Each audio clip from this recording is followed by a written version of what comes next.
সংবাদ সম্মেলন, আমি তারিখটাও ভুলে গেছি, 22 বা 23 তারিখ। এবং ওই সংবাদ সম্মেলনটা অনেক আসলে গুরুত্বপূর্ণ ছিল। এবং আপনারা তখনকার সিচুয়েশন আপনাদেরও মনে আছে যে কারফিউ চলতেছিল, ইন্টারনেটও ছিল না। এবং তখন হচ্ছে আমাদের অনেক সমন্বয়কদেরকে সন্ধানও পাওয়া যায়নি সেই সময়। আসিফ মোহাম্মদ, বাকের মজুমদার, আব্দুল কাদের, রিফাত হোসেন, তাদের কাজেই সন্ধান আমরা পাচ্ছিলাম না। আর আমি মাত্র মানে হাসপাতালে আহত অবস্থায় ভর্তি আছি। তো এরকম একটা অবস্থায় সরকার প্রজ্ঞাপন জারি করলো কোটা সংস্কারের। এবং তখন হচ্ছে আন্দোলনকারীদের পক্ষ থেকে আমাদের একটা অবস্থান জানানোর কথা আসতেছে। এবং ওই সংবাদ সম্মেলনটা কিন্তু গোয়েন্দা সংস্থার একটা এঙ্গেজমেন্ট ছিল। তারা তার আগের দিন হাসপাতালে আসছে, তো এসে আমাকে চাপ প্রয়োগ করছে যাতে কালকে সরকার প্রজ্ঞাপন দিবে এবং আমরা যাতে সংবাদ সম্মেলন করে এটা আন্দোলন স্থগিতের ঘোষণা করি। কারণ ওই দিনই ছিল আন্দোলন স্থগিত হওয়ার লাস্ট একটা সুযোগ। কারণ সরকার প্রজ্ঞাপন দিয়ে দিচ্ছে, এখন আন্দোলন স্থগিত, আর তো আন্দোলনের কোনো গ্রাউন্ড থাকে না। তো তখন আমাকে অনেক ঝুঁকি নিয়েই আসলে সংবাদ সম্মেলনটা করতে হয়েছে। এবং আমি হাসপাতাল থেকেই লুঙ্গি পরা অবস্থায় গিয়ে সংবাদ সম্মেলনটা করি এবং মিডিয়ার সামনে গিয়ে আমি বলি যে আন্দোলনটা চলবে। হ্যাঁ, তখন এইটা, এবং আমি জানতাম না যে আমি আর হাসপাতালে ফেরত আসবো কিনা। এবং তো সেই জায়গায় আমরা তখন আসলে জায়গা পাচ্ছিলাম না। ঢাকা রিপোর্টার্স ইউনিটি আমাদের সেই জায়গা সুযোগ করে দিয়েছিল। সেটার জন্য আমি আন্তরিকভাবে আজকেও কৃতজ্ঞতা জানাচ্ছি, ধন্যবাদ জানাচ্ছি। এবং আপনারা অনেক বিষয় নিয়ে কথা বললেন, রিপোর্টারদের বিষয়, সাংবাদিকতার বিষয়। এখন বাংলাদেশে সাংবাদিকতা নিয়ে এক ধরনের ধোঁয়াশাপূর্ণ অবস্থা আসলে বিরাজমান। এখন মানুষের ভিতরে, জনগণের ভিতরে অনেক ধরনের ক্ষুব্ধতা আছে। মানুষ গত 15 বছরে এক ধরনের সাংবাদিকতা দেখেছে। নিশ্চয়ই আপনাদের মধ্যে যারা আছেন নিরপেক্ষভাবে কাজ করেছেন, গণতন্ত্রের পক্ষে কাজ করার চেষ্টা করেছেন। কিন্তু ওভারঅল বাংলাদেশের যে সাংবাদিকতা মানুষ দেখেছে আসলে, যে মানে মানুষ তো টিভিতে দেখে, মানুষ টিভি দেখা বন্ধ করে দিয়েছে, নিউজ দেখা বন্ধ করে দিয়েছে, টক শো দেখা বন্ধ করে দিয়েছে। কারণ মানুষের কাছে খুব ক্লিয়ার যে আসলে কি বলা হবে এখানে। মানুষ আগেই অনুমান করতে পারছে এই নিউজে কি বলা হবে, এই টক শোতে কি বলা হবে আসলে। তো ন্যূনতম যে গণতান্ত্রিকতা রাখতে হয় সেইটাও আসলে সেভাবে ছিল না। ফলে মানুষের মিডিয়ার থেকে কিন্তু সেই যে ট্রাস্ট, মিডিয়া তো একটা ট্রাস্টের জায়গা, সেই ট্রাস্টের জায়গা কিন্তু অনেকখানি কমে গেছিল। ফলে মানুষের ভিতরে একটা ক্ষুব্ধতা আছে। এবং সরকারের জায়গা থেকে যেরকম, বিগত সরকারের জায়গা থেকে যেরকম নানা ধরনের প্রতিবন্ধকতা তৈরি করা হয়েছিল, এবং সাংবাদিকদের তো আসলে নানামুখী প্রতিবন্ধকতা তাদেরকে করা হয়, শুধু সরকারের জায়গা থেকে না, আর অনেক জায়গা থেকে, তাদের আর্থিক জায়গা থেকে, পলিটিক্যাল জায়গা থেকে। এবং সাংবাদিকদের ভিতরেও একটা যেইভাবে দোসর শ্রেণী তৈরি হয়েছে, আমরা মনে হয় এর আগে এইভাবে দেখা যায় না। নর্মালি সরকারের সাথে প্রো গভর্নমেন্ট সাংবাদিক থাকে, এন্টি গভর্নমেন্ট সাংবাদিক থাকে, কিন্তু বিগত সময়ে বিগত সরকারের যেইভাবে একটা দোসর শ্রেণী তৈরি হয়েছিল, এইটা আসলে অকল্পনীয়। তারা দলীয় কর্মীর থেকেও আরো বেশি অনুগত হিসেবে কাজ করছে, এরকম সাংবাদিক কিন্তু প্রচুর আমরা দেখেছি। যে যে তাদের যে থিঙ্ক ট্যাঙ্ক সিআরআইতেও কিন্তু সাংবাদিকদের একটা বড় সংখ্যক কিন্তু সাংবাদিকরা সেখানে পার্টিসিপেন্ট ছিল, এবং তারা থিঙ্ক ট্যাঙ্ক হিসেবে কাজ করছে একটা দলের। তো এই বিষয়গুলো ছিল আন্দোলনের। সাংবাদিকদের অনেক ভূমিকা ছিল, বিশেষত রিপোর্টারদের যারা মাঠ পর্যায়ে ছিলেন। হয়তো আপনাদের অনেক ফুটেজ বা অনেক বক্তব্য হয়তো প্রচার করা হয়নি শেষ পর্যন্ত, কিন্তু আপনারা চেষ্টা করেছেন। এবং দেখা যায় যেহেতু একটা আন্দোলন হয়েছে, আন্দোলন ছিল, মানুষের ভিতরে অনেক উত্তেজনা, সেই জায়গা থেকে হয়তো আন্দোলনকারীদের সাথে আপনাদের অনেক ধরনের ভুল বোঝাবুঝি হয়েছে, আমরা এগুলো বিভিন্ন সময় শুনেছি। তো সেটার জন্য আমি এই ধরনের ঘটনার জন্য দুঃখ প্রকাশ করব। যদি আন্দোলনের যারা, কারণ হয়তো টেলিভিশনে জিনিসটা প্রচার হয় নাই, টেলিভিশনে এটা নেগেটিভভাবে প্রচার হয়েছে, কিন্তু মাঠ পর্যায়ে হয়তো রিপোর্টার্সদের প্রতি মানে স্টুডেন্টদের বা জনগণের একটা ক্ষোভ তৈরি হয়েছে। তো এরকম অনেক ভুল বোঝাবুঝি হয়েছে। তো আমরা সাংবাদিকতাকে তো নতুন করে আসলে গড়তে চাই, এবং সেই জায়গা থেকে আমি কিন্তু বারবার বলেছি যে এটা শুধু যদি সরকারের বা মন্ত্রণালয়ের উপর আপনারা দায়িত্ব চাপিয়ে দেন, এইটা আসলে ভুল হবে। কারণ একটা সরকার, একটা মন্ত্রণালয় আসলে নিরপেক্ষ সাংবাদিকতা গড়ে তুলতে পারে না। এইটা আপনাদের সাংবাদিকদের ভিতরকার লড়াই হইতে হবে। এটা আমরা যেটা বলতেছি, আমরা একটা উন্মুক্ত স্পেস করে দিতে চাই। আমরা সেই স্বাধীনতার জায়গাটা করতে চাই। আপনারা কিভাবে গড়ে তুলবেন সাংবাদিকতা, এটা বাংলাদেশের সাংবাদিকদের ঠিক করতে হবে। তো আমরা আমাদের জায়গা থেকে যে বাধা নিষেধ, সরকার যেই ধরনের বাধা নিষেধ দেয়, সেইটা আমরা দিব না, সেইটা আমরা সেই নিশ্চয়তা আমরা করতেছি।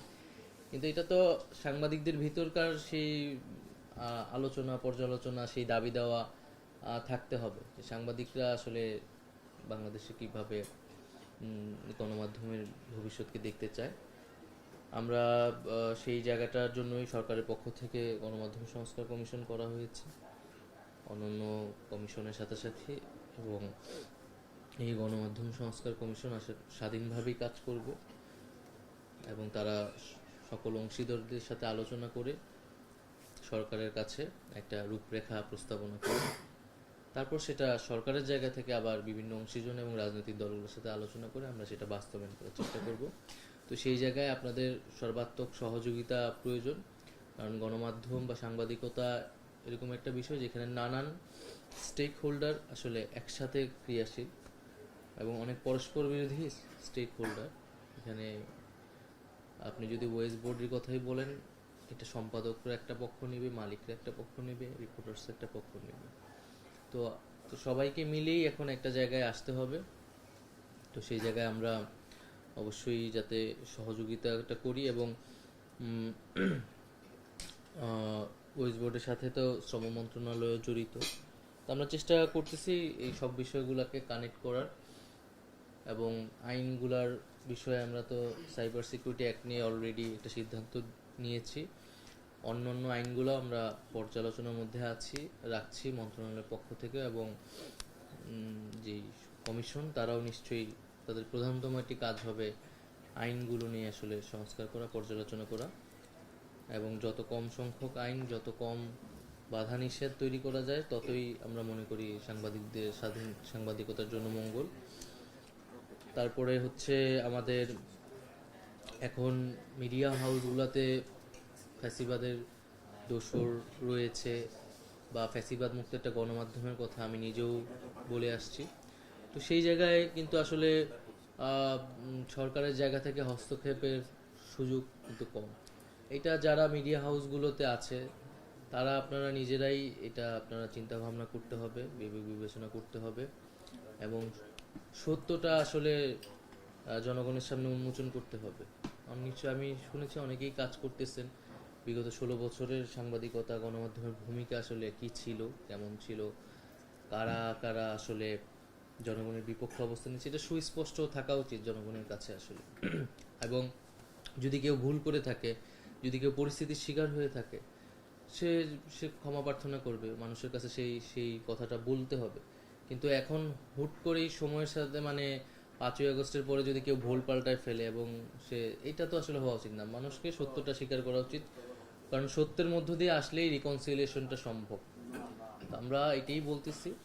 সাগররণী মামলা নিয়েও আমরা আমরা অবশ্যই আমরা চাবো যে আমাদের সরকারের সময়ই এইটার বিচার আমরা দেখে যেতে পারবো, এই প্রত্যাশা আমরা করছি। ডিজাইন, এলিগেন্স, বিউটি, সেরা পণ্য সবার জন্য জেভিকো। আর ওভারঅল আমরা তো এখানে এই সরকার আসলে একটা ভিন্নধর্মী সরকার, আপনারা জানেন, এবং সরকারের মূলত অনেক নতুনত্ব আছে। অনেকেরই রাষ্ট্র পরিচালনার হয়তো সেই অভিজ্ঞতা নেই, আমরা নিজেরাও বয়সের তরুণ। তো সেই জায়গায় আমাদের অনেক সীমাবদ্ধতা আছে, আমাদের অনেক হয়তো ভুল থাকবে। সেই জায়গায় আপনারা যদি আমাদের সহযোগিতা করেন, আমরা অবশ্যই সেটা আন্তরিকভাবে নিব। এই জন্য আমরা যে কোনো ধরনের সমালোচনাকে ইতিবাচকভাবে নিচ্ছি। আমাদের প্রধান উপদেষ্টাও কিন্তু সেই কথাটিই বলেছেন যে আপনারা যত বেশি সমালোচনা করুন, গঠনমূলকভাবে করুন, এবং এই সরকারের সময় কিন্তু প্রথম যেখানে হচ্ছে রাষ্ট্রীয় টিভি বিটিভিতেও সরকারের সমালোচনা করা হচ্ছে। তো আমরা মনে করি যে এটি আসলে হওয়া উচিত। সমালোচনা, গঠনমূলক সমালোচনা হলে সেটি আমাদের জন্য আসলেই উপকারী হয় এবং আমরা নিজেদের একটা কাজের প্রতিফলন দেখতে পাই এবং সেই অনুযায়ী নিজেদেরকে শুধরে নিতে পারি।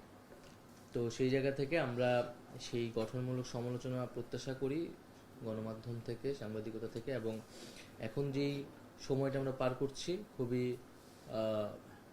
কি বলা যায়, একটা খুবই দ্রুত একটা ট্রানজিশনাল সময়, পরিবর্তনশীল সময় আমরা পার করছি। প্রতিদিনই নতুন নতুন ঘটনা ঘটতে যাচ্ছে। তো গণমাধ্যমের ভূমিকা কিন্তু এখানে অনেক বেশি রাখার সুযোগ আছে এবং সত্যিকার বলতে আমরা সরকারের জায়গা থেকে আমাদের মনে হচ্ছে আমরা সেই সাপোর্টটা পাচ্ছি না তখন গণমাধ্যম থেকে। আমরা গণমাধ্যমে কোনো ধরনের বাধা নিষেধ, একটা হচ্ছে যারা ফ্যাসিজমের সাথে জড়িত ছিল, ফ্যাসিস্ট টেলিভিশন ছিল, তাদের প্রতি সরকারের দৃষ্টিভঙ্গি ভিন্ন, তাদেরকে আমরা সাংবাদিকই মনে করছি না। কিন্তু এর বাইরে যে সাংবাদিকতা, যেটা সত্যিকার অর্থে সাংবাদিক, তাদের কিন্তু আমরা সরকারের সমালোচনা পক্ষে বিপক্ষে আমরা এইভাবে দেখি। কিন্তু গণমাধ্যমের জায়গা থেকে আমাদের মনে হচ্ছে সরকার যেই সহযোগিতা বা জনগণ যে জিনিসটা প্রত্যাশা করতেছে সেটা আমরা পাচ্ছি না। আপনি যদি গতকালকের ঘটনা দেখেন, যে কলেজে শিক্ষার্থী মারা গেল, এটা কিভাবে প্রচার হলো, অনেকগুলো মিডিয়া বা অনলাইন মিডিয়া কিন্তু এটা প্রচার করেছে, অনেক সাংবাদিকরা এটা হচ্ছে প্রচার করেছে, ফেসবুকে দিয়েছে। তো এই যে 3 জন মারা গেছে, সোহরাওয়ার্দী সাংবাদিক সমিতি, সোহরাওয়ার্দী কলেজে, এটা কিন্তু একটা সাংবাদিক সমিতি, তো তারা বলে দিল যে 7 জন মারা গেছে। তো এবং পুরো ঘটনা কিন্তু উত্তেজনা তৈরি হলো নানা ধরনের। তো এরকম কিন্তু প্রতিটা ঘটনাই আপনারা দেখবেন। আপনারা পরশুদিন হচ্ছে Jamuna TV, SA TV, channel 24, আমি নাম নিয়েই বললাম, এরকম 4-5টা টিভিতে হচ্ছে আসছে যে 22 জন আইন শৃঙ্খলা বাহিনী বা নিরাপত্তা বাহিনীর সদস্যকে চাকরি থেকে বহিষ্কার করেছে এবং এটা ফলস নিউজ। তাদেরকে বিদেশ ভ্রমণ নিষেধাজ্ঞা দেওয়া হয়েছে এবং সেটা আরও কয়েকদিন আগে। কিন্তু গতকাল রাতে হুট করে এরকম কয়েকটা টিভি চ্যানেলে আসলো যে তারা চাকরি, এবং এটা কিন্তু সেই বাহিনীর ভিতরে এক ধরনের কিন্তু প্রতিক্রিয়া তৈরি করে, অস্থিরতা তৈরি করতে পারে, একটা মিথ্যা খবর। তো এইটা হচ্ছে আমরা কোনো ধরনের মনিটরিং করছি না, কোনো ধরনের হস্তক্ষেপ করছি না, সরকারের জায়গা থেকে করা উচিত না। কিন্তু সাংবাদিকদের বা গণমাধ্যমকে তো দায়িত্বশীল ভূমিকা পালন করতে হবে, কারণ এখন একটা মিথ্যা খবর, একটা গুজব কিন্তু অনেক বড় ঘটনার জন্ম দিতে পারে। তো সেই জায়গাতে হচ্ছে গণমাধ্যমের বা সাংবাদিকদের থেকে আমরা এই দায়িত্বশীল ভূমিকাটা প্রত্যাশা করতেছি। এটা আমাদের শুধু সরকার নয়, আমাদের পুরো জাতীয় যেই পরিস্থিতি সেই জায়গায় কিন্তু এই গণমাধ্যমের এই ভূমিকাটা গুরুত্বপূর্ণ।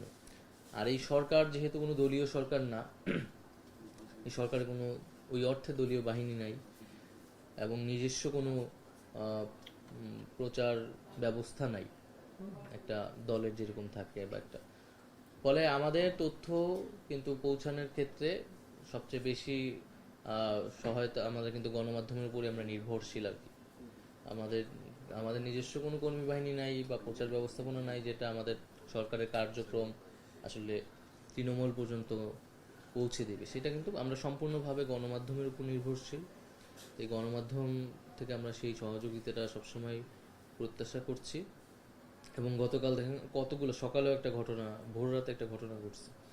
তো এই যে বিষয়গুলো, এবং যেহেতু 16 বছরের একটা প্রশাসনিক ব্যবস্থা ছিল, আপনারা এটা হয়তো বুঝতে পারেন যে সেইটি আসলে রাতারাতি বদল করা মানে একটা জায়গায় আবার স্টেবল পরিস্থিতি নিয়ে আসাটা একটু টাফ। পুলিশ হচ্ছে ঢাকা মেট্রোপলিটনের পুলিশ হচ্ছে ট্রান্সফার করা হয়েছে, বাইরের পুলিশ ঢাকায় আনা হয়েছে, যারা ঢাকা সম্পর্কে চিনে না, জানে না, তাদের একটা সময় লাগতেছে গুছাতে। একই জিনিস কিন্তু গোয়েন্দা সংস্থায়, একই জিনিস প্রশাসনের সব জায়গায়।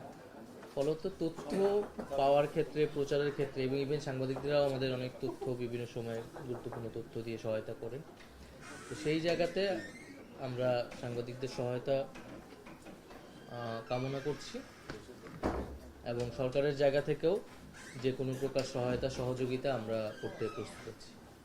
সবাইকে ধন্যবাদ জানাচ্ছি এবং আজকের আলোচনার জন্য। জি বলো। জি ধন্যবাদ। আমি আজহার এখন টিভি থেকে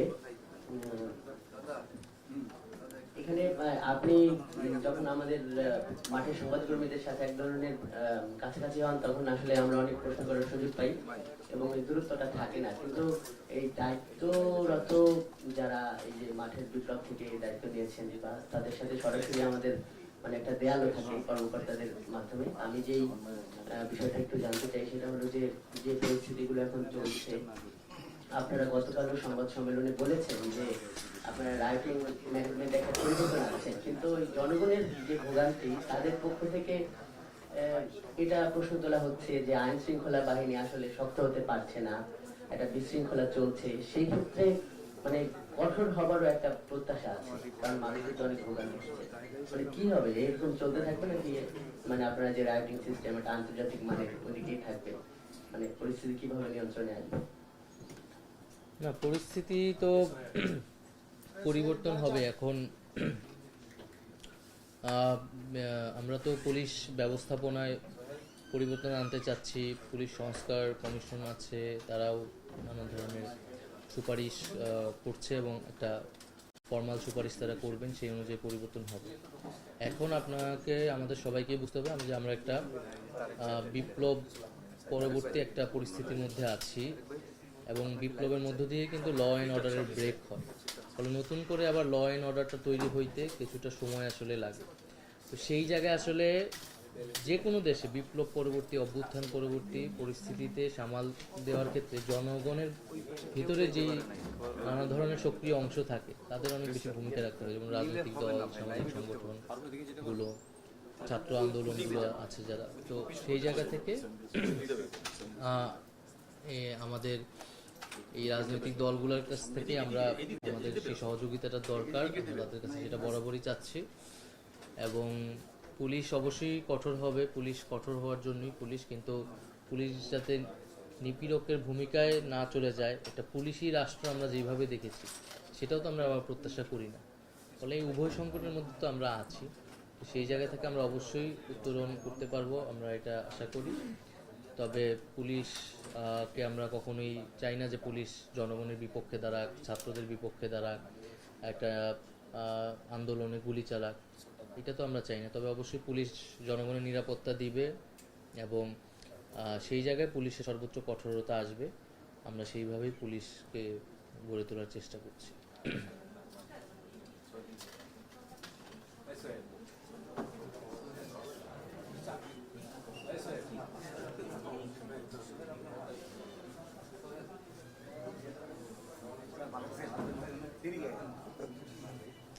না, আপনার তো এটা তো আপনি যদি ফেসবুক অ্যানালাইসিস করেন আপনি দেখবেন যে গতকালকে যে কলেজে নিহত হয়েছে ছাত্ররা, সেটা কিন্তু হচ্ছে এই যে বিগত সরকারের যারা দলীয় কর্মী তারা কিন্তু ব্যাপকভাবে প্রচার করেছে। ফলত তারা তো যে কোনো ধরনের একটা অস্থিরতা তৈরি করতে চায়, উত্তেজনা তৈরি করতে চায় এবং সেই ষড়যন্ত্র তো আছে, প্রতিদিনই আছে এই সরকারের বিরুদ্ধে। কারণ এবং বিগত ফ্যাসিস্ট সরকার যেই টাকা লুটপাট করেছে এখন জনগণের টাকা, সেই টাকা এখন ব্যাপকভাবে ব্যবহার তারা করতেছে দেশে এবং দেশের বাইরে এই সরকারের বিরুদ্ধে নানা ধরনের প্রোপাগান্ডার জন্য। তো সেই জায়গায় আমি একটু আগে বললাম যে সাংবাদিকতা এবং গণমাধ্যমের ভূমিকা অনেক বেশি, আসলে এখন অনেক বেশি দায়িত্বশীল ভূমিকা তারা যদি নিতে পারে তাহলে আসলে বাংলাদেশের জনগণ এটা মনে রাখবে। কারণ আমাদের এই ট্রানজিশনাল পিরিয়ডে সরকারের পাশাপাশি আমাদের হচ্ছে গণমাধ্যম একটা বড় শক্তির জায়গা। তো সেই ষড়যন্ত্র আছে, বাট আমরা কেবল ষড়যন্ত্র তত্ত্ব দিয়ে সব কিছুকে উড়িয়ে দিতে চাই না। আমরা আমাদের যেটা দায়িত্ব বা যেটা করণীয় সেটা আমরা করতে চাচ্ছি, সেটা আমরা করে যাচ্ছি। আপনাদের সমালোচনাগুলো আমরা নিচ্ছি এবং সকলের সহযোগিতাটা কামনা করছি।